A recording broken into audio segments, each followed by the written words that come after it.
Mesdames, Messieurs, bonjour et bienvenue. Vous êtes sur Ziana TV, la chaîne au cœur des diasporas. Une fois de plus, merci de suivre nos programmes, puisqu'aujourd'hui, on va vous proposer un tour d'actualité par rapport à ce qui se passe sur le continent africain. 3 sujets avec 2 invités. Nous allons parler avant tout de la Guinée. Vous savez que la Guinée est depuis plusieurs mois en proie à une crise politique, puisque le président Alpha Condé a décidé de changer la constitution. Or, vous le savez, l'opposition et une partie de la population guinéenne sont en train de contester et Alpha Condé n'arrête pas, puisqu'il a annoncé pour le mois de mars prochain la tenue de l'élection législative qui va être couplée avec le référendum qui consacrera la nouvelle constitution, qui sera bien sûr une porte ouverte à un 3e mandat pour le président guinéen. Nous aborderons aussi la question du coronavirus. Vous savez qu'aujourd'hui les pays africains ne sont les seuls à ne pas être touchés sur cette planète. On se pose bel et bien la question, qu'est-ce qui se passe? Or, vous avez vu sur Ziana TV ces jeunes étudiants congolais qui ont peur de rester en Chine,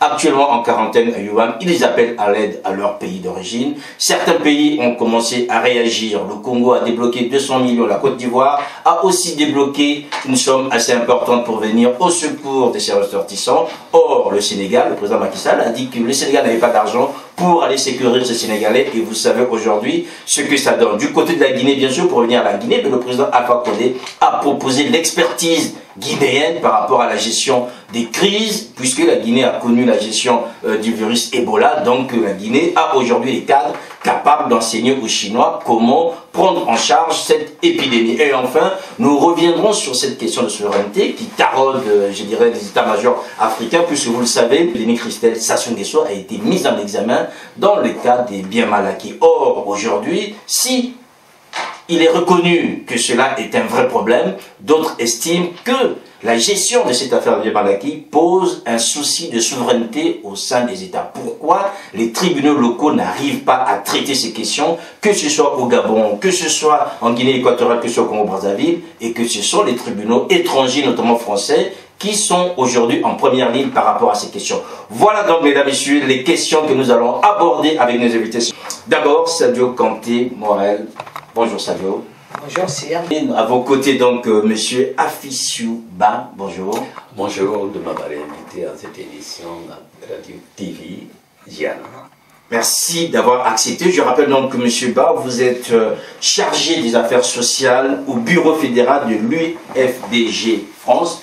L'UFDG France, donc c'est l'Union des forces démocratiques de Guinée, présidée par Seydou Dalien Diallo. Exact. Voilà, on a bien compris, mesdames et messieurs. On va commencer avec vous, monsieur Ba, puisque c'est vous aujourd'hui qui êtes concerné par ce qui se passe dans votre pays, la Guinée équatoriale. La Guinée Conakry, puisque les deux Guinées se confondent. Enfin, nous sommes là vraiment sur la Guinée Conakry. Alors, le président Alpha Condé, d'abord, a reporté de 2 semaines. Hein, au départ, l'élection législative était prévue le 6 février. Et finalement, j'ai renvoyé au mois de mars. Est-ce que vous pensez qu'aujourd'hui, cette crise arrive à sa fin, ou bien nous sommes qu'au début, ou encore au milieu de cette crise, qui, je rappelle, a commencé il y a déjà quand même plusieurs mois? Merci. Moi, je dirais que la crise n'a pas commencé il y a quelques mois. Je dirais, en Guinée, la crise a commencé depuis l'arrivée de Alpha Condé au pouvoir. Depuis l'arrivée du président Alpha Condé au pouvoir, nous avons connu que de crise en crise. Vous vous souvenez, à la proclamation des résultats, il a fallu que notre président, Cellou Dalein Diallo, accepte pour ne pas qu'il y ait une guerre civile. Parce que le président Alpha Condé n'avait pas été élu par les citoyens guinéens.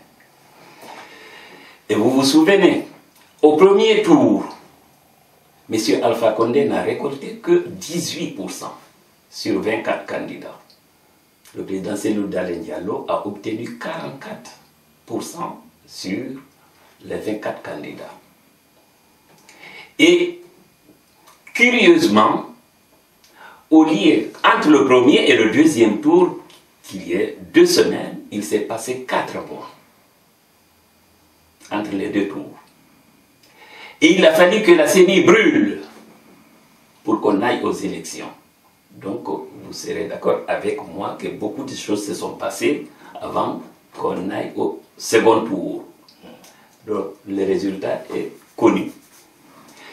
Et je ne sais pas par quelle magie le professeur Alpha Condé s'est fait élire à la tête de ce pays, mais pas par le suffrage universel.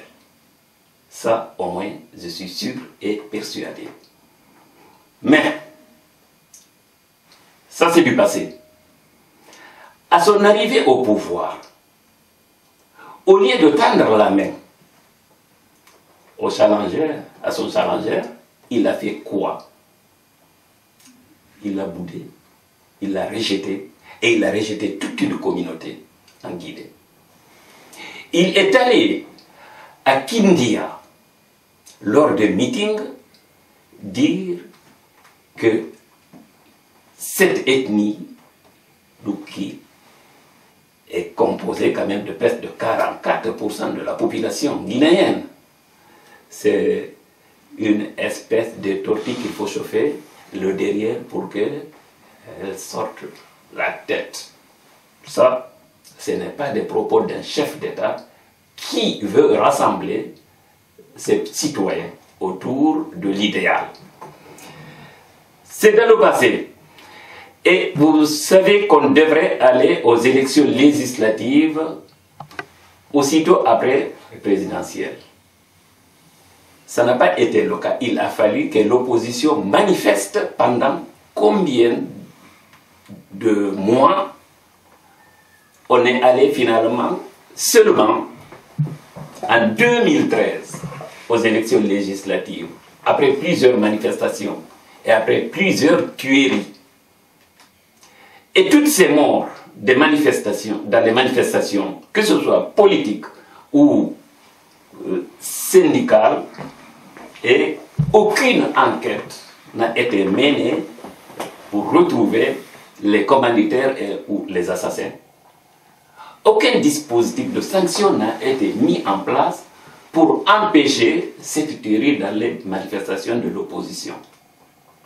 Donc cela a entraîné évidemment, à chaque fois que l'opposition ou les syndicats manifestent et les forces de l'ordre utilisent des armes létales.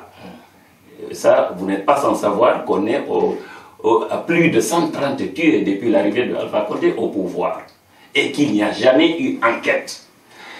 Et nous sommes allés maintenant, après les élections législatives. Les élections communales ont eu lieu au mois de février 2018. Est-ce que vous savez jusqu'à présent que les élections communales n'ont pas été parachevées? Non. Parce qu'il fallait installer les conseils de quartier et les conseils régionaux. Aujourd'hui, on n'a installé que les conseils communaux un an après le scrutin. Est-ce normal dans un pays qui se dit démocrate que des élections se fassent un an après que les élus ne soient pas installés? Je ne pense pas que c'est vraiment une démocratie, ça. Et aujourd'hui, il parle des élections législatives alors que les élections communales n'ont pas été encore parachevées. Qu'est-ce qui se cache derrière? Les présidents des districts, les chefs des quartiers sont des acteurs majeurs pour la fraude. Parce qu'à l'arrivée d'Alpha Condé au pouvoir, il a installé tous les présidents des districts et tous les chefs des quartiers dans ces circonscriptions. Donc, étant des acteurs majeurs, ce sont ceux-là qui distribuent les cartes électorales. Et parfois même font la rétention des cartes électorales dans les fiefs de l'opposition. Et raison pour laquelle certainement il ne veut pas parachever aujourd'hui les élections locales avant d'entamer le référendum dont il parle et les élections législatives. Vous avez entendu parler de la nouvelle constitution. La nouvelle constitution, je ne vois pas en quoi aujourd'hui la Guinée peut se permettre de changer de constitution parce que rien ne justifie le changement de constitution. On va revenir sur ce débat, monsieur Ba. Alors, Sadio Kanté, vous connaissez très bien ces questions, je dirais, d'organisation d'élections en Afrique. Est-ce qu'on peut dire que Brazza c'est Conakry ou Conakry c'est Brazza? Parce que le schéma qu'on voit se dessiner, je dirais, à Conakry, on l'a quand même bien expérimenté et appliqué à Brazzaville. Voilà, c'est-à-dire moi j'ai surtout été alertée en mars 2018, la journée du 8 mars, quand une journée dédiée à la femme pour revendiquer ses droits, voir les acquis et ce auxquels elles aspirent. On a vu en Guinée des femmes porter des uniformes et des pancartes pour demander à Alpha Condé un troisième mandat. C'est-à-dire, ce qui vient à l'esprit tout de suite, c'est pourquoi ce sont ces femmes qui portent ce besoin que n'a pas exprimé Alpha Condé lui-même, prioritairement. Alors donc l'opposition guinéenne déjà disait, bien avant Condé, que Condé avait l'intention de briguer un troisième mandat. Et c'était pareil au Congo. Quand moi je suis arrivé en 2010, en 2012, pardon, que l'opposition disait que Sassou va changer la constitution. J'ai dit, bon, il ne l'a jamais dit, je ne les prenais pas au sérieux. Et nous avons vu que les handicapés, les femmes, les enfants, toute la société, beaucoup de pans de la société congolaise sont sortis pour aller demander à Sassou un troisième mandat. Donc, est-ce que Sassou a vendu son projet de confiscation de pouvoir à Condé? En tout cas, ils sont très proches. Condé est celui-là qui a connu des exils très difficiles en France et au Congo.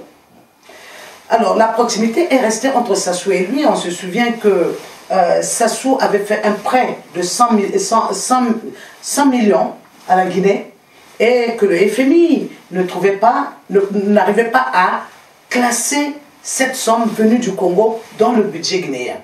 Et que la Guinée avait finalement fini par dire on ne paye pas. Donc les analystes ont pensé que ça faisait partie de la feuille qu'avait déroulée Sassou pour obtenir de Hollande qu'il lui dise que il peut changer sa constitution. Consulter son peuple. Donc c'est pareil qu'on a vu avec la plupart des socialistes là, de l'international socialiste, dont Ibeka, qui a reçu les mêmes avantages. Le libéral Alassane Dramane Ouattara, Issoufou Maïga qui est de l'international libéral aussi. Laurent Gbagbo également était très proche de Sassou par rapport à l'international socialiste auquel Sassou voulait adhérer et qui n'a pas pu. Donc il a vu tout autour de Hollande, les amis, les proches de Hollande, et a donné des montants qui ont abouti au changement de la constitution du Congo. Mais en Guinée, avant qu'on arrive en Guinée, moi, vous vous rappelez, beaucoup de Congolais et des Guinéens se rappellent que dès que ça soit annoncé le changement de la Constitution, j'ai appelé à des manifs ici. On a intéressé d'autres compatriotes en Afrique un peu partout qui nous ont retrouvés souvent Et j'ai un autre ami qui est du club Équité, qui a les mêmes origines, son père du moins vient de Guinée, il est sénégalais, français aujourd'hui, qui nous disait toujours, écoutez, il faut qu'on fasse convergence de lutte sur le Congo, pour qu'il n'y ait pas d'effet, pour que le Congo ne soit pas une pénétrante qui va servir de modèle à d'autres dictateurs qui auront cette envie. Maintenant, malheureusement, je crois que c'est trop tard. Moi, lorsque j'ai reçu en fin d'année 2018, je crois, ou en début d'année 2019, Cellou Dalein Diallo, on a longuement discuté de ça, mais il n'a pas eu de réponse. Il est impuissant au cas où la Constitution serait changée. Il n'a pas de perspective. Et c'est ça, parce que juridiquement, quand quelqu'un qui est au pouvoir, il contrôle l'appareil juridique, il contrôle un certain nombre de choses, comme vient de le dire Hafizou, là, que les conseillers, les chefs de village, certaines notabilités font partie de l'arsenal de contrôle. Mais ça aussi, il y en a au Congo. Hein. Oui, mais c'est pareil. C'est pour ça que... Qui s'occupent des élections, qui va faire dissolution des cartes. Voilà. C'est pour cela que moi, le lien entre Condé et Sassou Nguesso est évident. Je pense, et on a vu Rachid Ndiaye, notre confrère, notre brillant confrère, qui est devenu le porte-parole de ce projet macabre, parce qu'il y aura des morts en Guinée. Comment Rachid Ndiaye, qui s'est illustré brillamment par son métier et a souvent condamné les velléités des dirigeants qui veulent ramener l'Afrique vers le bas, qui prend les micros, qui apparaît à tous les antennes pour expliquer que oui, le changement est utile et que au départ, il disait que Condé n'allait peut-être pas se présenter, mais aujourd'hui, il n'arrive plus à ne pas le dire. Que si la constitution en Guinée est changée, Condé pourra se représenter. Alors, à son âge, octogénaire, je crois, octogénaire, je ne sais pas qu'est-ce qu'on fera de ce pouvoir-là quand on n'a pas pu, ce dont on n'a pas pu faire pendant des années. Je pense pas que lui se pose la question. Hein. Lui, oui, se pose pas la question. Il est bon que nous, on analyse le fait d'avoir expérimenté l'exil, la dictature sauvage. Si se posait cette question-là, je pense qu'on n'en serait pas là, je veux dire. Oui, mais c'est pour cela qu'il faut que nous le disions pour qu'il l'entende. Voilà, mais il l'entend déjà depuis plusieurs mois, puisque l'opposition guinéenne manifeste. Alors, c'est vrai, quand tu venais de dire tout à l'heure à Fichuba, que probablement l'opposition est impuissante. C'est-à-dire qu'aujourd'hui, je vois que la machine continue à rouler, hein, malgré, vous avez dit, des centaines de morts, malgré les manifestations avec des millions, voire des millions de personnes dans la rue, mais Alpha Condé continue à dérouler sa machine. Qu'est-ce que vous avez, vous, comme je dirais, carte à battre, je ne sais pas à quel moment, pour arrêter cette machine, puisque l'élection est prévue le 1er mars? Mais écoutez, elles étaient prévues au 16 février. C'est vrai. C'est vrai. Je vous ai dit. Oui, mais sans la combinaison. Sans la combinaison. Mais pour l'instant, comme vous venez de le dire, l'opposition est déposée du pouvoir. D'accord, mais nous, on a la population, le peuple derrière l'opposition. Aujourd'hui, quand le FNDC lance un appel de mobilisation, vous avez vu ce qui se passe à Conakry. Et partout dans le monde, même à l'extérieur. Tout récemment, vous avez vu le nombre de manifestants au Trocadéro, à Paris. Et ça se passe ainsi dans toutes les villes de l'Europe. Et à l'intérieur du pays, Alpha Condé, il n'entend pas, il connaît que le rapport de force, Alpha Condé ne connaît que le rapport de force. Alors, le rapport en sa faveur. Le rapport de force, oui, il a la force militaire, oui, c'est ça. Mais nous avons la détermination. Le peuple est déterminé à ne pas se laisser faire et il ne se laissera pas faire. Parce que je me dis aujourd'hui, à l'heure où on me parle, les cartes électeurs sont dans les camps militaires. Ils ont envoyé directement dans tout le Fouta les cartes électeurs dans les camps militaires et ont demandé au préfet, au sous-préfet d'aller les retirer afin de les distribuer directement au chef de quartier. Et voilà pourquoi il ne veut pas mettre en place encore les chefs de quartier jusqu'à présent depuis les élections de 2018. Donc, vous voyez bien, il sait sur sa logique. Alpha Condé, il lance un appel à l'apaisement passif tout en soufflant sur les braises. Nous ne comprenons pas, nous ne le comprenons pas. Parce que, de toutes les façons, le peuple ne se laissera pas faire. Aujourd'hui, en Guinée, le FNDC est représenté dans tout le territoire national. Et quand le FNDC lance un appel, ben écoutez, vous allez voir ce que... Mais ces appels ne vont pas faire reculer. Si ces affaires ne le font pas reculer, ces appels ne le font pas reculer, on est bien d'accord parce que, tout simplement, et Alpha Condé, il pense qu'avec la force, il pourra dominer le peuple de Guinée. Est-ce qu'il y a des forces extérieures? Peut-être qu'il y a une force extérieure, on ne sait pas pour l'instant, comme il y a une déclaration des États-Unis appelant aux élections libres et transparentes, inclusives. Il y a une déclaration de l'Union européenne, il y a une déclaration de la CEDEAO. Hein? Il n'y a pas une déclaration de la France. Hein. Mais le ministre des Affaires étrangères s'est exprimé. Il a fait une déclaration. Quand le ministre des Affaires étrangères fait une déclaration, on pense que ça vient du gouvernement français. Est-ce que ça compte pour Alpha Condé? Si ça ne compte pas... Il a d'autres amitiés, il a d'autres cartes à jouer que la carte de Le Drian. D'accord, il a d'autres cartes à jouer. Mais cela étant, ça était quand même une déclaration officielle du ministre des Affaires étrangères que nous considérons comme une déclaration du gouvernement français. D'accord. Ça me semble un peu sceptique. Hein. Ouais, j'aimerais que mon frère Afizio Ba mettre beaucoup d'eau dans son bissap, hein, parce que c'est vraiment, parce que c'est le même scénario qu'on a vu au Congo avec Hollande. Hollande qui est parti jusqu'à mettre les bâtons empêcher la candidature congolaise à la francophonie sous le prétexte qu'on ne peut pas donner la francophonie à quelqu'un dont le président est une dictature. Mais quelques temps après, les enjeux économiques étant, n'oublions pas que la Guinée est une réservoir d'eau de toute l'Afrique de l'Ouest. Rien que la Guinée peut alimenter toute l'Afrique de l'Ouest en ressources hydrauliques.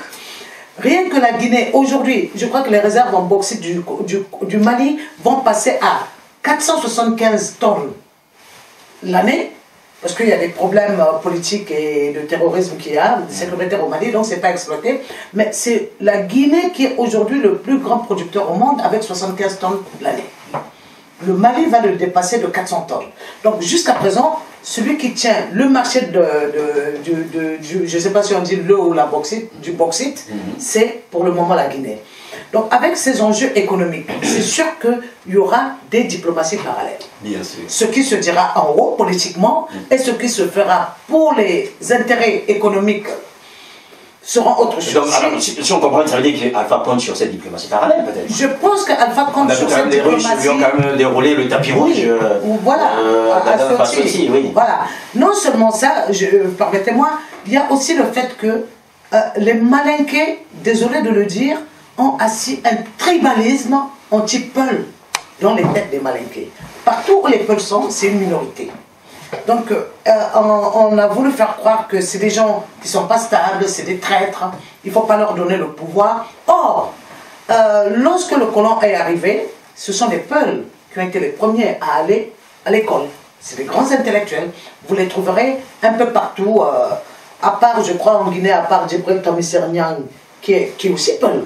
Niang, c'est aussi Peul. Ouais, j'ai pensé à un moment qu'il était malinqué parce que je parle malinqué avec lui. Donc, Djibril Tamisser Niang. Vous avez Tcherno.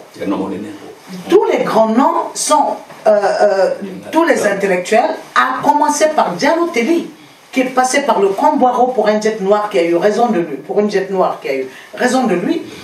Donc tous les peuples sont stigmatisés et on estime que là-bas, qu'ils ne peuvent pas avoir et le pouvoir économique, parce que lorsqu'on les a mis de côté, ils ont développé les affaires, le pouvoir intellectuel. Oui, j'arrive. Oui. Non, c'est le lien avec le pouvoir en général. Hein. Oui. Donc les Malinqués se disent qu'on ne peut pas leur donner le pouvoir intellectuel, le pouvoir économique et en plus le pouvoir politique.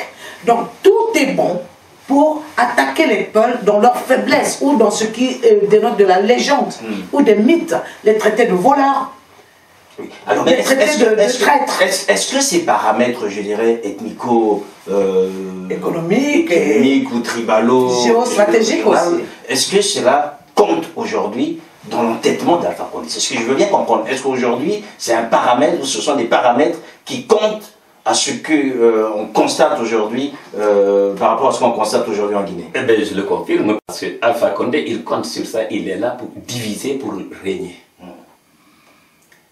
Quand il est allé à Kankan tout récemment dans son fief, qu'est-ce qu'il a dit? Il a dit aux responsables de l'UFDG sur place, de Kankan, il dit que nos frères se sont vendus à nos ennemis.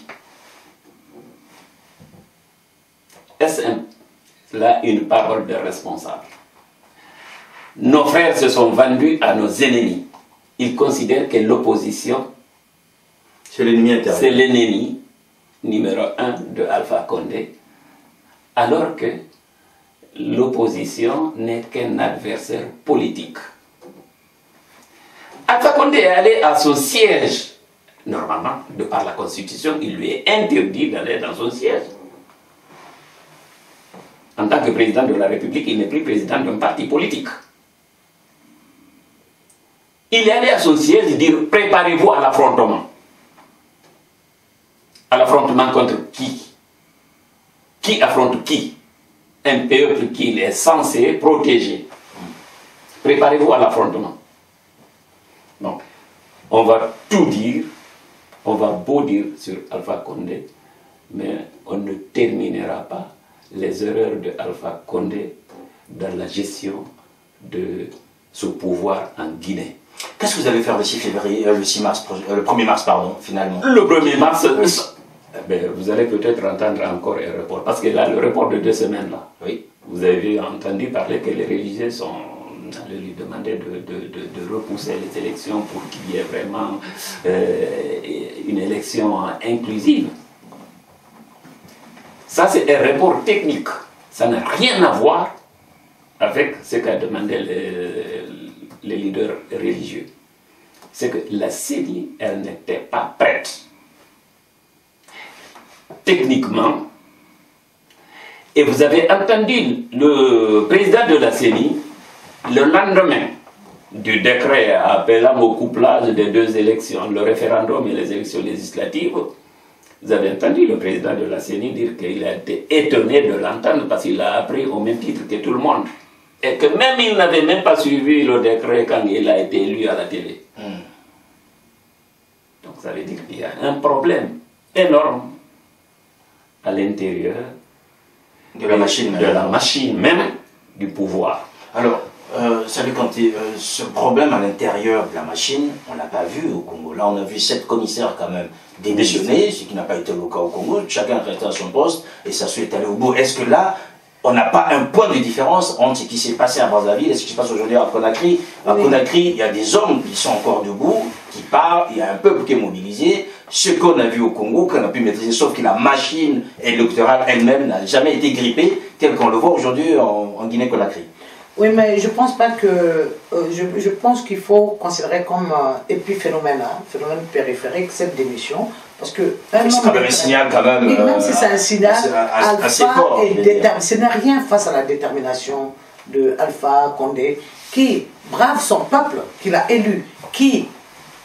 c'est-à-dire qui va tuer une constitution, alors que par principe, une constitution ne se auto-extingue pas. Il faut des mécanismes. Alpha a mis donc beaucoup d'argent pour trouver des experts. De droit, il est professeur de droit. Il faut le rappeler. Professeur, non, attends, et il nous a sublimé, vous voyez, jusqu'à Tiken Dia Fakoly, qui a chanté une grande chanson pour Alpha en exil. Et il était obligé de faire le chemin inverse. C'est-à-dire aller voir Alpha dans son palais pour lui dire « Tu n'es pas l'homme que je pensais être quand je t'ai chanté. » Il revient à la raison.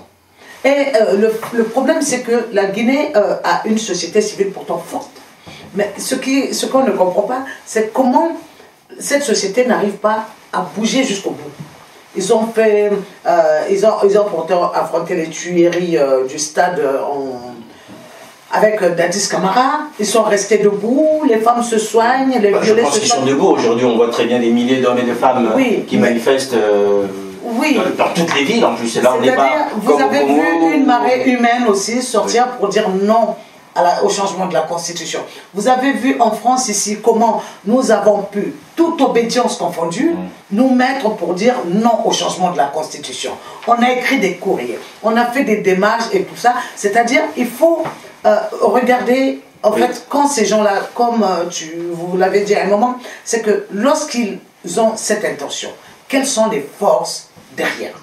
Et c'est à ces forces qu'il faut poser les questions de savoir pourquoi ils maintiennent alors qu'un Guinéen ne vaut pas plus qu'un autre. Il faut expérimenter autre chose. L'alternance, Alpha l'a voulu, et Alpha Condé l'a voulu, et une fois qu'il a reçu la balle, il veut arrêter le match, il veut mettre le blocus partout pour ne rester que sur le pouvoir. Je ne sais même pas la raison qui le pousse à le faire. Alors, est-ce que c'est la force de Seydou Dalein Diallo, parce qu'il a un parti qui compte quand même? Quand on arrive à faire plus de 48% lors d'un premier tour, ça veut dire qu'on a une base, on a une force. Et je vous l'ai dit, pour le malinqué guinéen, il sera difficile, et s'il le peut, il rendra impossible l'élection d'un peuple à la tête de... C'est un peu comme... Non, on ne peut pas toujours jurer, on ne sait jamais... C'est-à-dire, jusque-là, en tout cas, je me souviens que... Je finis, je vais juste finir. Je me souviens que il y a Sirajou Diallo dans les années 90 qui voulait être candidat. C'est Sénène André Mirado, notre confrère, qui me dit à Brazza, en 91, que Séradou Diallo ne sera jamais président en Guinée. À l'époque, j'étais loin des considérations ethniques, de leur compréhension en Afrique centrale, en Afrique de l'Ouest, telle qu'aujourd'hui. Où après j'ai côtoyé les pays, donc j'ai pu comprendre. C'est-à-dire, Sénène m'a dit qu'en tant que Peul, en tant que Guinéen, Peul Diallo, il n'accédera jamais au pouvoir. Bon. Et on l'a vu, il est mort sans pouvoir accéder au pouvoir. Enfin, on ne peut pas jurer. Non, c'est-à-dire ce que je suis en train de dire, c'est qu'on a quand même vu que jusqu'à présent, ils ont réussi. Et je pense que Alpha Condé mettra la même force pour faire barrière, alors que d'autre part, il y a une société civile, on verra par la suite ce écoutez, Madame Morel, merci de l'avoir rappelé, mais je vous dis ceci. Avec le président Cellou Dalein Diallo, aujourd'hui, le parti est installé dans tout le territoire national, y compris dans les fiefs de Alpha Condé. On a un bureau fédéral à Kankan, on a un bureau fédéral à Farana, on a un bureau fédéral à Sigiri. Donc, dans toutes les circonscriptions électorales de la Guinée, l'UFDG est installé. Contrairement à ce qu'on veut faire croire aux autres que c'est un parti ethnique, alors là, détrompez-vous, ce parti rassemble l'ensemble des Guinéens. Vous avez le premier vice-président qui est Dr Oussou Fofana, qui est un Malinké. Non, moi je dis pas je termine. Madame Morel, pardon, on arrive. Vous avez Kalimodou Yansane, qui est un vice-président, qui est Soussou. Vous avez Aliou Kondé, qui est président et qui est vice-président, qui est un Malinké. Et vous avez Dr Banosso, qui est vice-président. Vous avez Madame Marie, qui est vice-président. Aujourd'hui, quand on me dit que le parti, l'UFDG, est un parti ethnique, je le demande devant n'importe qui avec des preuves à l'appui. Parce que un parti, c'est quoi un parti national? C'est un parti qui est représentatif de toutes les communautés. Et aujourd'hui, c'est le cas de l'UFDG. Dans toutes les circonscriptions électorales, nous avons un bureau fédéral et nous avons des sections et nous avons des comités de base dans les districts et dans les quartiers. On a des comités de base. Vous allez aujourd'hui à Zérékoré, l'UFDG est bien installé. Alors, quand on dit qu'un peuple, le Malinké ne peut pas devenir président, là, je dis, c'est pratiquement, pour moi, c'est du vent. Oui, mais jusqu'à présent, ils ont œuvré à ça. Non, c'est-à-dire, on n'en est pas arrivé là, si vous voulez. Le premier candidat à la candidature, c'est Siradou Diallo. Siradou Diallo et Bamamadou ensuite, et après, maintenant, Bamamadou, il a été un grand visionnaire, il a vu vraiment Cellou Dalein Diallo qu'il a appelé pour venir diriger le parti qu'il tenait. Alors, à l'arrivée de Cellou Dalein Diallo au parti, c'était un parti cabine téléphonique. Il n'y avait pas beaucoup de militants. Il n'y avait aucun député. C'était l'UPR qui avait des députés. Et quand Cellou est arrivé maintenant à l'UFDG, vous avez vu ce qu'est devenu l'UFDG. C'est une machine aujourd'hui de la conquête du pouvoir. L'UFDG est installé dans tout le territoire national et à l'extérieur, avec 77 fédérations. S'il vous plaît, à l'intérieur et à l'extérieur du pays. Donc, Alpha Condé, c'est sûr et certain, il est tout sauf un démocrate. À son arrivée, la première décision qu'il a prise, c'est quoi? C'est limoger l'ensemble des conseillers municipaux où il n'a pas eu de majorité. C'est ce qu'il a fait. Alors, est-ce qu'on peut appeler ça un homme démocrate? Alors, en attendant qu'on puisse découvrir, je dirais, le côté démocrate d'Alpha Condé, on va terminer avec ce premier sujet. Est-ce que vous comptez aujourd'hui sur les reports, puisqu'on part maintenant de report en report, la date après le 6, ça sera le 1er mars. Est-ce que vous comptez sur le report ou bien vous comptez, je dirais, sur, j'allais dire le Saint-Esprit, peut-être pas, mais que Alpha entende raison et que ce projet soit enterré. Voilà. Écoutez, vous savez, la vocation d'un parti politique, la vocation naturelle d'un parti politique, c'est d'aller aux élections. Oui. Ça, c'est notre volonté. Mais pour cela, il faut y aller avec un fichier propre. Donc, nous avons 4 revendications pour aller aux élections. Si les 4 revendications sont satisfaites, on ira aux élections. D'accord. Et si ces 4 revendications ne sont pas satisfaites, eh bien, on partira de report à report jusqu'à la fin du mandat du professeur Alpha Condé. Le jour que son mandat prendra fin, le peuple décidera la suite. Ça, je peux vous l'assurer, et que le peuple l'attend. Quelles sont ces conditions? Les conditions, premièrement, le parachèvement des élections locales.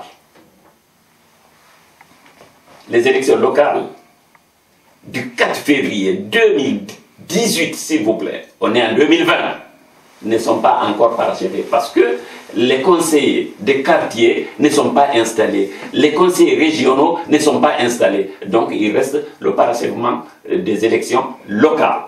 1. Deuxièmement, le fichier électoral. Il faut épiler le fichier électoral. Je vais vous donner un exemple. Aujourd'hui, sur une population de 12 218 357 ans, on a 8 330 188 électeurs. Où est-ce que vous avez vu ça dans le monde? C'est comme au Congo. Avec 72-66%. On a vu ça nulle part ailleurs. Dans toute la sous-région, on est quoi? On est à 39%, on était à 39% en 2010. Alors, de 2010 à 2019, on est passé de 39 à 72,26%. Et encore, vous allez être étonné de la suite. En 2010, la région de Kankan, donc le fief de Alpha Condé, il y avait 594 820 électeurs. Et en 2019, qu'est-ce qu'on a comme nom dans le fichier de cette fameuse CENI? 1 615 840 électeurs dans la région de Kankan. Ils ont fait des bébés en 10 ans. En 10 ans, ils ont pas ces bébés, ils sont pas mal. Non. En 10 ans, On peut pas en 10 ans, maintenant, on a l'impression que même les vaches ont été recensées et qu'il n'y a jamais eu de mort. Et le cas critique, vous connaissez Jean-Marie Doré, ancien Premier ministre. Eh bien, tout récemment, on a retrouvé son nom sur la liste électorale. Jean-Marie Doré. Donc, dans les fiefs de la mouvance, on ne meurt pas, on ne fait que naître et puis grandir vite, atteindre l'âge de la majorité. Même si on a 5 ans, on a atteint l'âge de la majorité, parce qu'à l'école primaire, ils sont allés chercher les enfants pour les faire enrôler. Tandis que dans les fiefs de l'opposition, ils ont créé toutes les conditions pour empêcher l'enrôlement des citoyens. Et c'est bien planifié. Vous avez vu ce qui s'est passé au Sénégal. Personne n'a pu se faire enrôler, alors que le Sénégal regorge au minimum 1 million à presque à 3 millions de Guinéens qui sont au Sénégal. Vous avez vu ce qui s'est passé en Angola. Ils n'ont pas pu se faire enrôler. À Paris, ici, nous sommes passés de combien? Il y avait il y avait plus de 4000 inscrits en 2015. Aujourd'hui, nous ne sommes même pas à 900 inscrits. Et dans ma circonscription électorale en 2015, on était à 117 000 électeurs. C'est laquelle votre circonscription? À Mali. Oui. 117 000. Cette année, on se retrouve avec 94 000. Et donc il y a eu beaucoup de morts. Il y a eu beaucoup de morts, il n'y a pas eu de naissance. Bon, il y a eu beaucoup de morts, il n'y a pas eu, les gens sont restés mineurs. Personne, voilà. Les gens, ils sont restés mineurs. Et vous savez, comment on appelle, le code électoral prévoit une révision de 3 mois. révision de liste électorale de 3 mois. Octobre, novembre, décembre. Et le président de la CENI décrète combien de jours pour faire la révision? 25 jours. Est-ce que vous trouvez normal qu'en 25 jours, qu'on puisse faire un travail sérieux? Je ne pense pas. Et en plus, ces 25 jours, il y a eu tellement de pannes de machines dans les fiefs de l'opposition, ce qui fait que, je prends l'exemple de là où j'étais, parce que j'étais sur place. Les machines qui ont été paramétrées pour une autre circonscription ont été envoyées chez moi. Donc, résultat, il fallait renvoyer les machines et aller chercher nos machines à nous, qui étaient paramétrées pour notre circonscription. Résultat, 5 jours à 1 semaine de perdu. Et ça n'a pas été rattrapé, parce que les machines étaient paramétrées jusqu'à une date. Arrivé cette date, eh bien, plus. C'était. On ne pouvait rien faire. Donc, vous voyez bien, avec toute la bonne volonté de l'opposition, M. Alpha Condé oppose et niet. Il pense pouvoir gouverner par la force. Il y a un dicton que j'aime bien. On dit mieux vaut convaincre que de vaincre. Parce que celui qui est convaincu est d'avance vaincu. Alors que celui qui est vaincu n'est pas sûrement convaincu. Si Alpha Condé veut instaurer la paix dans son pays, il n'a qu'à commencer par respecter la loi. Chose qu'il n'a jamais faite depuis son arrivée. Il n'a fait que tordre cette constitution qu'il est en train de jeter comme un chiffon aujourd'hui. Si il l'avait respecté, il aurait installé la haute cour de justice. Et la cour constitutionnelle l'avait enjoint d'installer la haute cour de justice, chose qu'il n'a pas encore fait. Et tout récemment, la haute cour a demandé à l'administration compétente d'installer les chefs de quartier sans délai. Depuis le 26 décembre jusqu'aujourd'hui, ça n'a pas été fait. Si ceux-là qui nous gouvernent ne respectent pas la loi,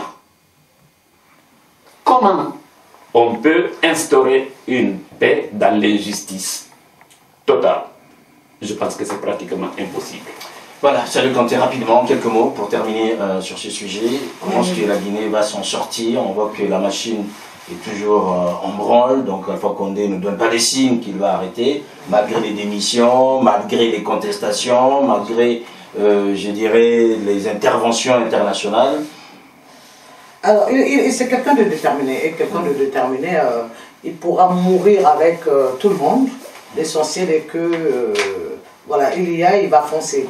Mais ce qui se passe, c'est que moi j'aimerais appeler les Guinéens, les Malinqués surtout, à voir qu'il n'est pas normal que de Sékou Touré à Alpha Condé, en passant par Dadis Camara et Lassana Conté, que ce n'est que... il y a eu une gestion au sommet du pouvoir très tribal, c'est les Malinqués, jusqu'à présent. Je pense qu'à un moment, il faut penser aux autres populations pour créer ce sentiment d'appartenance à un pays, à un État, mettre l'esprit d'État-nation dans la tête des Guinéens qui n'en demandent pas moins. Et je pense que ça, c'est un travail que la jeunesse doit pouvoir imposer en s'impliquant davantage dans cette chose-là.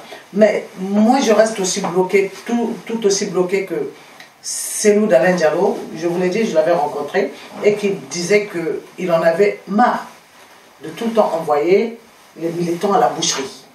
Parce que Alpha Condé va utiliser les armes pour arriver à ce qu'il fait. Donc le blocus se situe là. À moins que maintenant, les jeunes, en dehors des politiques, en dehors de Alpha Condé et de Cellou Dalein Diallo, se disent qu'il est temps que nous nous impliquons à la gestion de la politique dans la cité et instaurer par nous-mêmes, aller chercher ce qui est à nous par des actions civiles, par des actions de droit, quoi, et peut-être y arriver. Je disais tantôt qu'on a 4 revendications. Première revendication, l'achèvement des élections locales. Deuxième point de revendication, nous avons le fichier, l'assainissement du fichier électoral.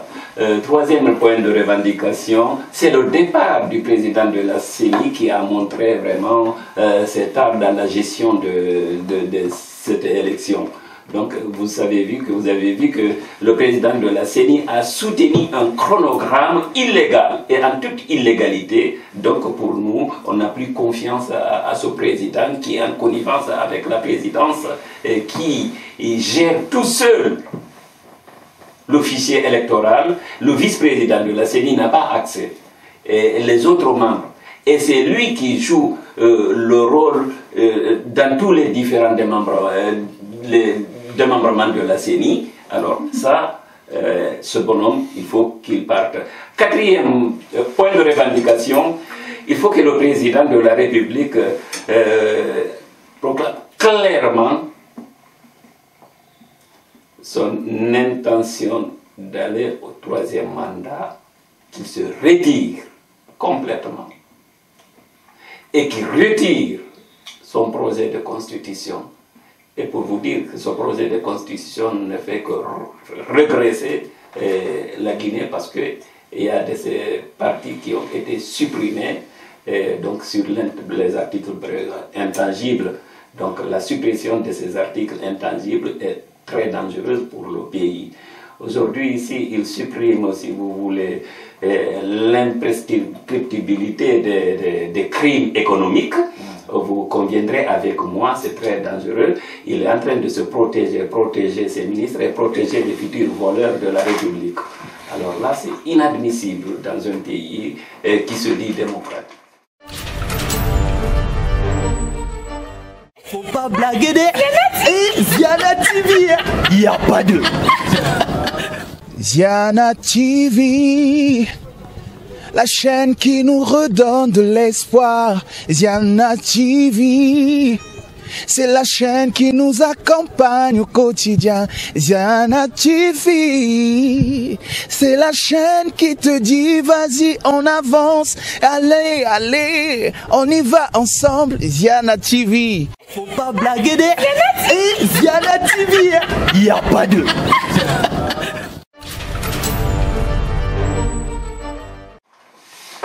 Voilà, mesdames et messieurs, vous êtes bien sûr sur Ziana TV, tour de l'actualité du continent. Après la Guinée, nous allons partir vers la Chine, puisque là-bas, vous savez, sévit depuis plusieurs semaines maintenant le virus, le nouveau coronavirus. Des centaines de morts, des milliers de contaminés, et pourtant, par la grâce de Dieu, diraient certains, l'Afrique n'est toujours pas touchée. Alors, il se pose quand même de bonnes questions. Est-ce que le continent habitué à de telles épidémies a su se prévenir? Ou bien aujourd'hui, on n'arrive pas sur place à déceler des cas qui se seraient avérés. On sait quand même que l'Afrique aujourd'hui, c'est l'un des continents, sinon le continent. Vous avez une présence de sujets asiatiques et surtout chinois très important. Il est quand même surprenant qu'à ce jour, quasiment plus d'un mois après la déclaration officielle de ce coronavirus, qu'il n'y ait pas un cas sur le continent. Vous avez vu aussi qu'il y a des initiatives qui se prennent aujourd'hui par rapport à cette maladie. Il y a la Guinée équatoriale qui a proposé une aide, qui n'a pas proposé, mais qui a fait un don de plus d'1 million de dollars à la Chine, et vous avez d'autres pays qui viennent aujourd'hui à son aide. Alors, monsieur Barre, on va toujours commencer avec vous. Oui. La Guinée, votre pays, en fait, a proposé ses experts à la Chine. Curieusement, la Guinée propose ses expertises à la Chine. Mais la Guinée a quand même suggéré Ebola. La Guinée a suggéré Ebola, peut-être on peut le dire ainsi, mais je dirais plutôt l'Ebola a été géré par les ONG quand même internationales. Donc c'est plus la com, ce que fait la Guinée, écoutez, d'abord, avant que les Guinéens soient sûrs qu'il y a Ebola, il a fallu que l'opposition fasse une déclaration pour dire attention, Ebola c'est vrai, cette fois-ci c'est vrai, c'est pas un mensonge. Donc, parce qu'à chaque fois, que le gouvernement faisait une déclaration, le président fait une déclaration, c'est des déclarations mensongères. Il a fallu que l'opposition attire l'attention des citoyens sur la véracité de la situation.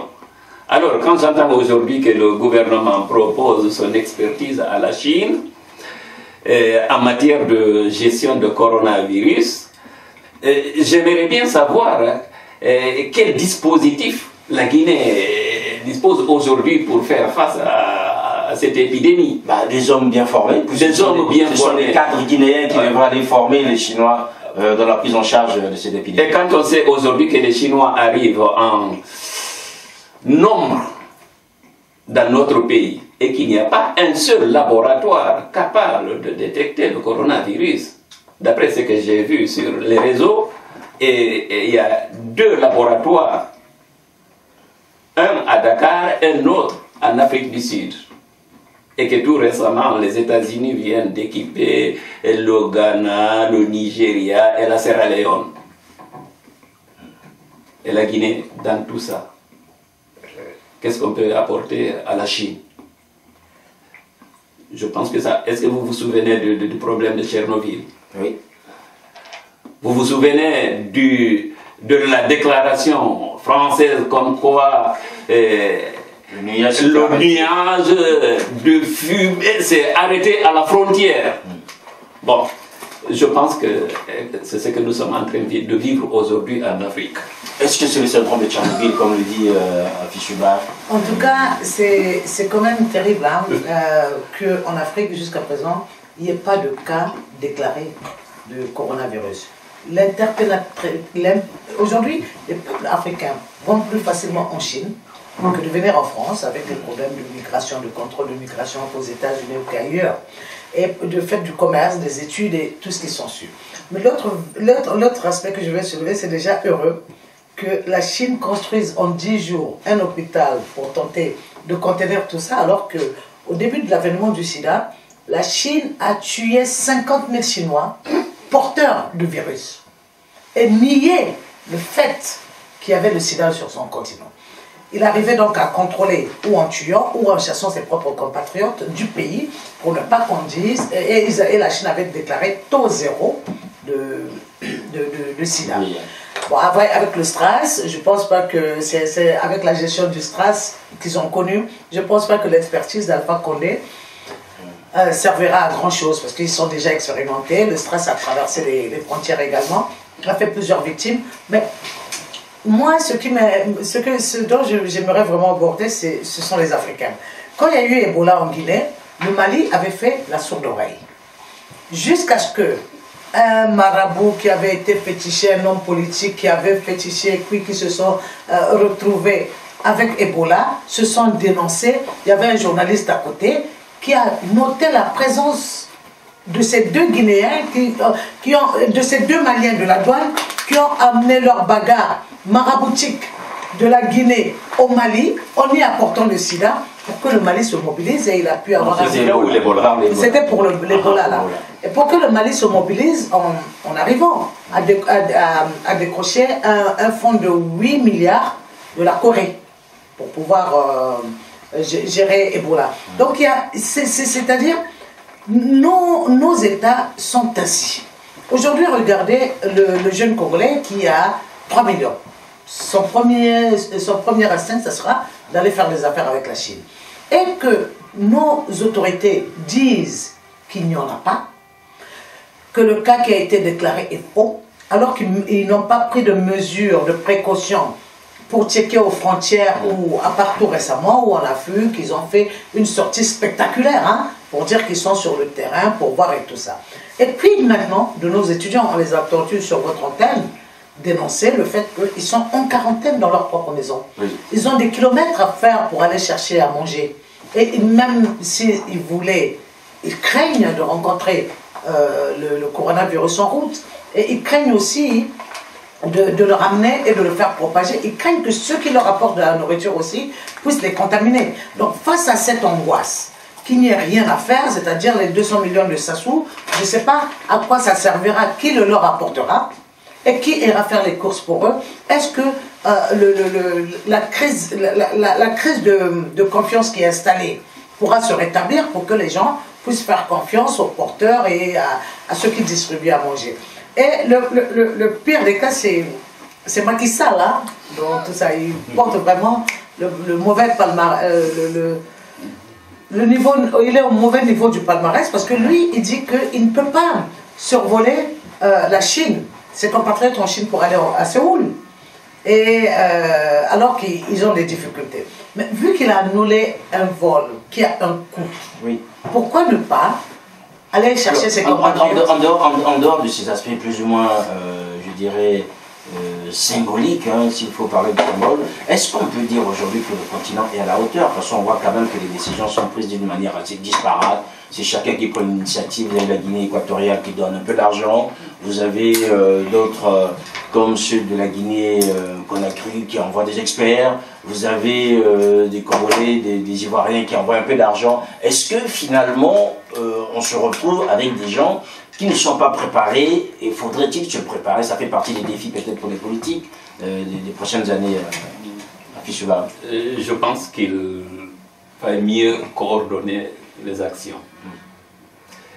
Aujourd'hui, si chaque pays intervient en fonction de ses moyens, et s'il n'y a pas un coordinateur dans tout ça, je pense que ce sera voué à l'échec. Morel vient de dire ici que Sassou a envoyé de l'argent. Mais qui est-ce qui va faire parvenir l'argent là à ces gens? Je ne pense pas que c'est... Et ils sont dans une ville en quarantaine. Hein?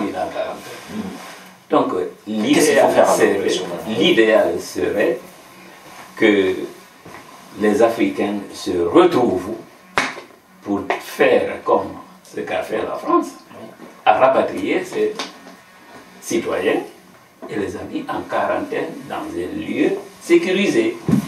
Donc les Africains auraient pu prendre cet exemple peut-être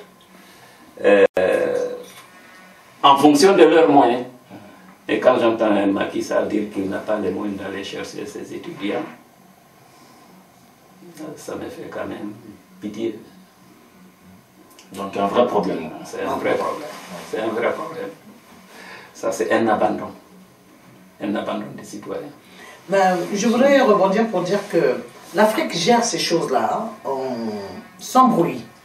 Mais c'est individuellement chaque chef d'État qui fait sa communication disparaître pour attirer le regard. Sinon, j'ai vu comment, pour le tsunami qui a frappé l'Afrique de l'Est, l'Afrique, un mois après, non, quelques temps après, plusieurs mois après, s'est mobilisée pour envoyer 350 millions de dollars aux victimes. L'Afrique a une diplomatie qui est silencieuse. Je parle de l'Union africaine, mais à différencier avec la communication tapageuse de chaque chef d'État pour se faire voir. Il y a une différence.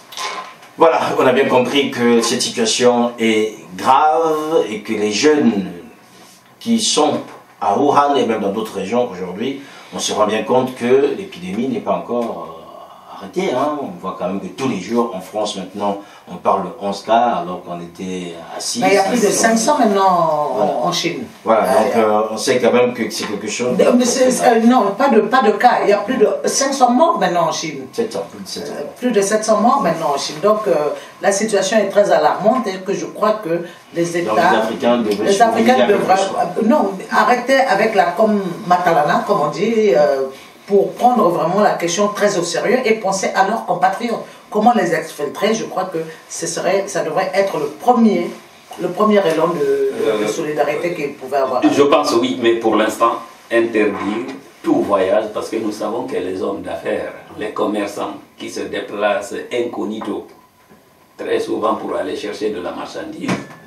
Donc pour moi, il est question d'arrêter tout voyage vers la Chine et tout voyage de la Chine vers un autre. Même les outils comme les bourses, qui ne sont pas physiques, qui ne sont pas des personnes physiques, ont peur de coronavirus. Oui. L'industrie automobile chinoise a baissé, sa production a baissé. Les gens ont peur de rentrer en contact avec tout ce qui est matériel autre qu'être humain. Maintenant, pour nos citoyens qui sont en Chine, qu'est-ce qu'il faut faire pour les rapatrier? je pense que les chefs d'État africains devraient se concerter pour pouvoir rapatrier leurs citoyens. On ne peut pas abandonner un citoyen. Ce serait dommage. Faire tout leur possible afin de pouvoir rapatrier les citoyens africains qui s'y trouvent dans le territoire chinois. Voilà, mesdames, messieurs, vous êtes bien sûr sur Ziana TV. Messieurs, dames, on arrive à notre dernier sujet. On parle très souvent à l'orée des 60 ans de l'indépendance des pays africains. On parle beaucoup de souveraineté. Or, la souveraineté s'exprime déjà par la capacité des États à juger leurs citoyens. Sur le continent, notamment d'Afrique centrale, depuis plusieurs années, un sujet revient quasiment tous les ans. C'est celui des biens mal acquis, qui concerne aujourd'hui 3 pays essentiellement: le Congo, la Guinée équatoriale et le Gabon. Bien sûr, aujourd'hui, beaucoup de pays, je dirais, d'acteurs panafricains estiment que ce n'est pas normal que ces questions soient jugées sur d'autres lieux que sur les terres où ces biens sont censés être mal acquis. Vous l'avez donc entendu hier, le fils du Sassou Nguesso, Denis Christian Sassou Nguesso, a été mis en examen pour blanchiment. Des biens ont été saisis, c'est le journal Challenge qu'il a annoncé, les biens ont été saisis. Cette mise en examen date du mois de décembre dernier et ça a été rendu public aujourd'hui au mois de février. Alors messieurs, est-ce que instruisant ces questions à l'extérieur touche les questions de souveraineté des pays africains, ou bien les justices africaines ne sont pas capables de traiter sereinement ces questions? Il est bien normal que les sociétés civiles, que les acteurs qui luttent contre la corruption aillent chercher secours ailleurs. Afissoula. Je pense qu'en ce qui concerne ça, les pays africains, en tout cas francophones, je dirais, sont des départements d'outre-mer de la France. Parce que jusqu'à donc c'est bien normal que la mère patrie puisse se saisir de ces questions. Parce qu'il n'y a pas de justice dans ces pays qui... Est-ce que vous avez entendu une seule fois dans un pays africain où un procureur de la République a inculpé quelqu'un pour bien mal acquis? Si. Sauf en Afrique francophone. Il faut faire la différence. En Afrique francophone, en Afrique Isabella dos Santos, c'est bien. Je parle de l'Afrique francophone. Je ne sais pas évoquer l'Afrique francophone. Je n'ai pas parlé de l'Afrique lisophone ou anglophone. Non, j'ai entendu Afrique tout court. Non. L'Afrique francophone, j'ai dit. Est-ce que vous avez entendu une seule fois un procureur inculper quelqu'un pour des biens mal acquis? J'ai jamais entendu. Donc la France gérait les choses. Je n'ai jamais entendu parler. Maintenant, les biens mal acquis là profitent à qui? Les biens mal acquis là sont où? Ne sont pas dans les pays d'origine. Hein? Et très souvent sont dans les pays étrangers, dans les grandes puissances. Ce sont ceux-là qui utilisent ces biens mal acquis. Maintenant, pour qu'ils les dénoncent, nous serons vraiment bien heureux, une fois dénoncés et les bonhommes jugés coupables, que ces biens-là puissent être rapatriés dans les pays d'origine.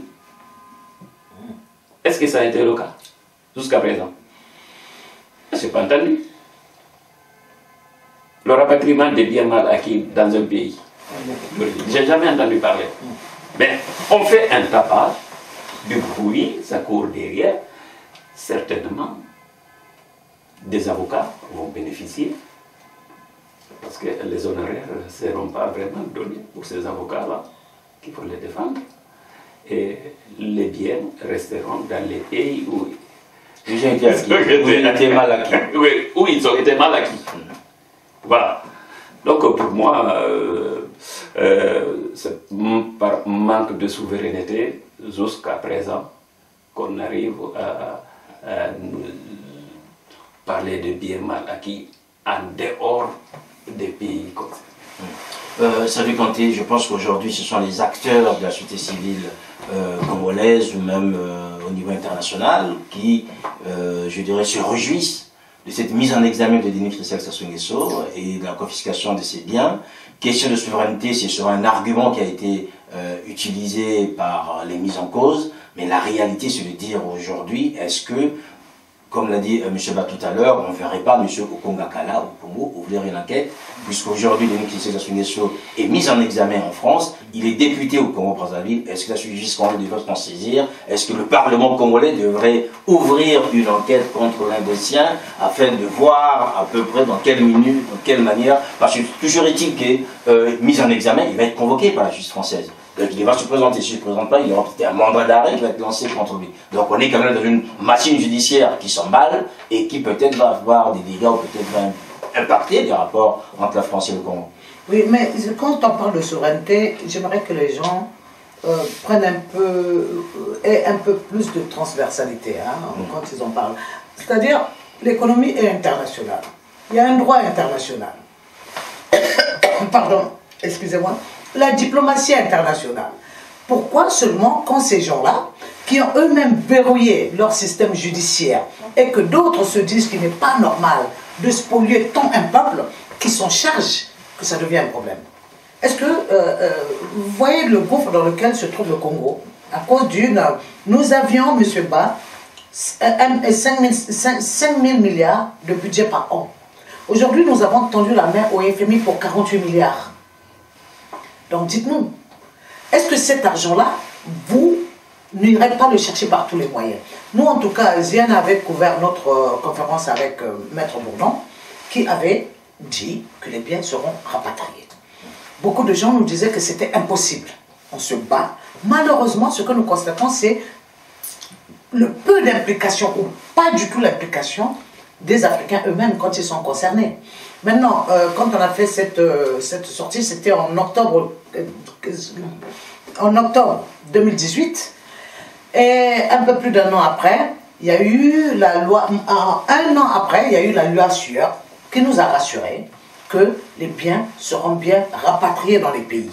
Maintenant, dans quelles conditions nous nous battons encore pour que ces mêmes biens, une fois rapatriés au pays, ne tombent pas? Parce qu'ils ont dit qu'il faudrait que des ONG qui se battent pour les intérêts des populations, que cet argent tombe là-dedans.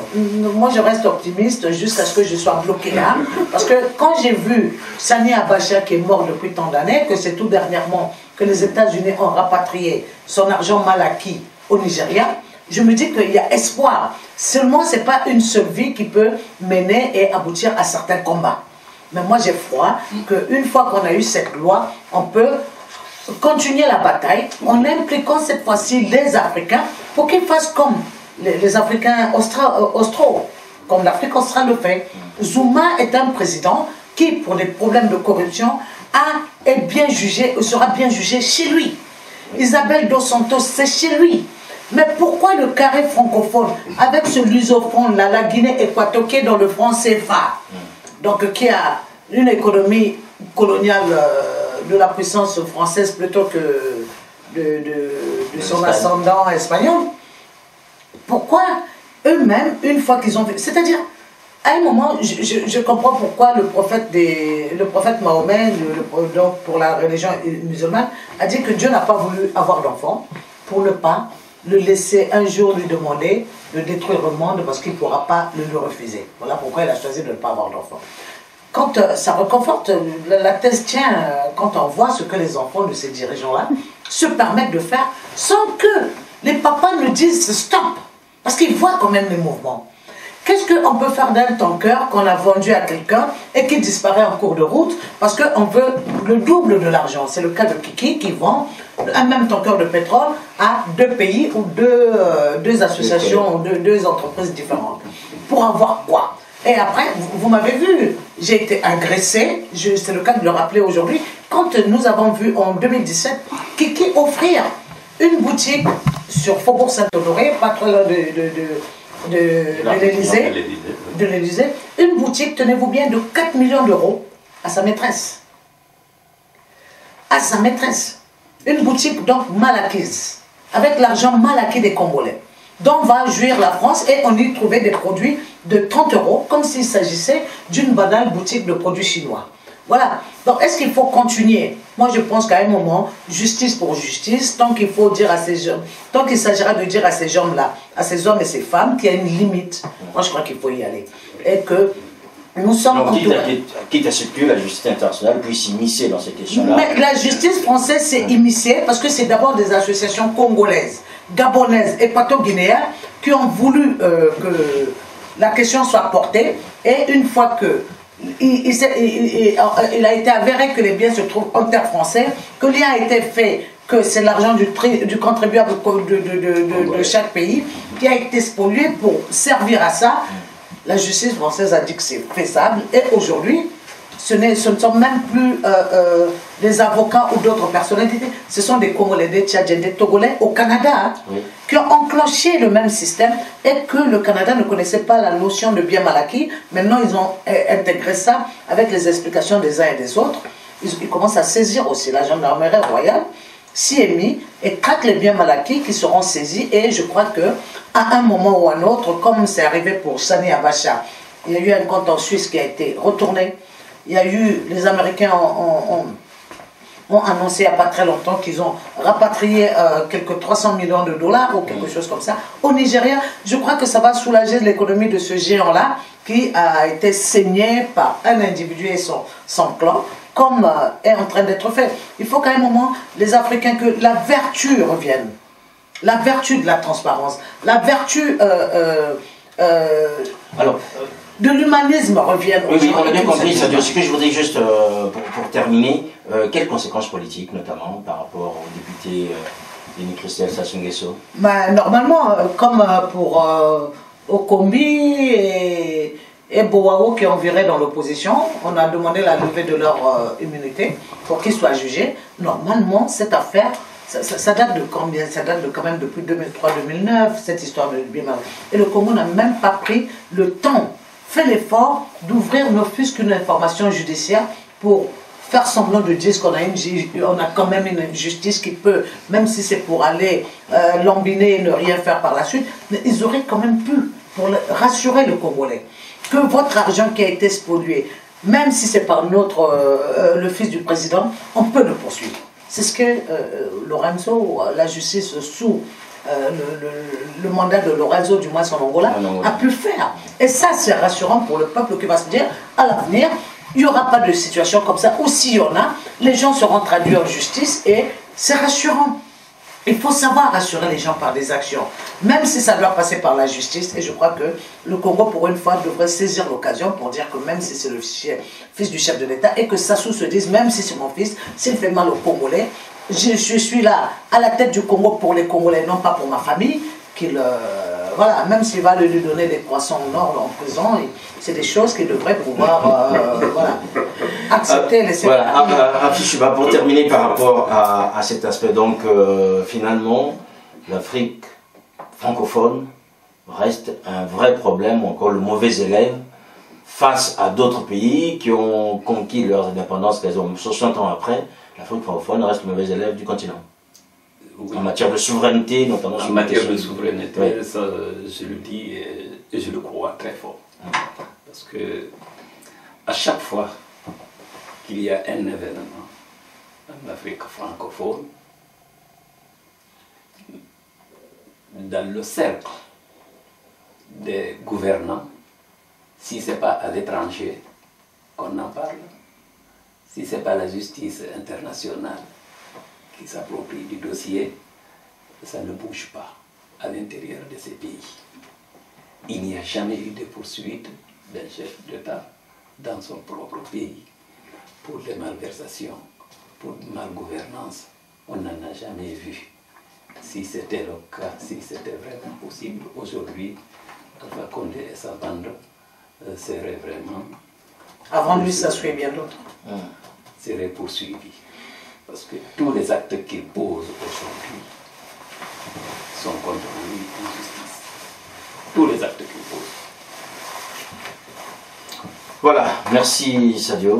Merci Sir, merci aux téléspectateurs de Ziana TV. Merci Monsieur Afishuba. Merci Cyrano, merci aux téléspectateurs de Ziana TV. Voilà, mesdames, messieurs, merci de nous avoir suivis. Merci Anthony Mouyungi. Nous vous donnons rendez-vous samedi prochain. Portez-vous bien, à très bientôt. Au revoir.